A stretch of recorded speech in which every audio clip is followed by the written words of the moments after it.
বিশ্বজুড়ে আমরা যখন ফ্রি ফ্রি প্যালেস্টাইন স্লোগানে মুখরিত করে তুলছি, ইহুদিরা তখন তাদেরকে দুনিয়া থেকে ফ্রি করে দিচ্ছে।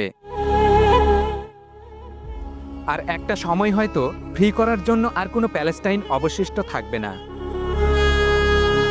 গত ৭৫ বছর ধরে ইসরায়েল বোমাবর্ষণ, অবরোধ, অবৈধ বসতি স্থাপন এবং বর্ণবাদী আইনের মাধ্যমে ফিলিস্তিনিদের অস্তিত্ব মুছে ফেলার চেষ্টা চালিয়ে যাচ্ছে।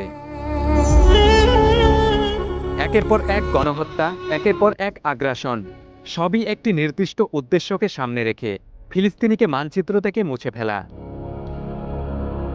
নাকবা থেকে আজ পর্যন্ত পরিকল্পনা একই, ইতিহাস মুছে ফেলা, ঘরবাড়ি ধ্বংস করা, জমি দখল করা। আর এখন গাজা যখন ধ্বংসস্তূপে পরিণত হচ্ছে, তখন বিশ্ব নীরব দর্শকের ভূমিকা পালন করছে।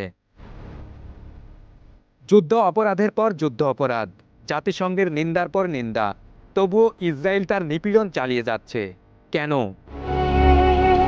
কারণ পশ্চিমা বিশ্ব এই দখলদার শক্তিকে অস্ত্র ও সহায়তা দিচ্ছে। কিন্তু ফিলিস্তিনিরা তারা কখনো হার মানবে না। তারা ধ্বংসস্তূপের মধ্যে থেকে উঠে দাঁড়ায়, অথবা পৃথিবীর বাতাস ভারী করে আগত সব মুক্তিকামী মানুষের জন্য। তাদের লড়াই শুধু বেঁচে থাকার জন্য নয়, এ লড়াই সারা বিশ্বের মানবতার জন্য।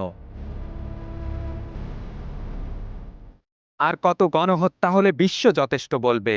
আর কত শিশু ধ্বংসস্তূপের নিচে চাপা পড়লে সুবিচার মিলবে?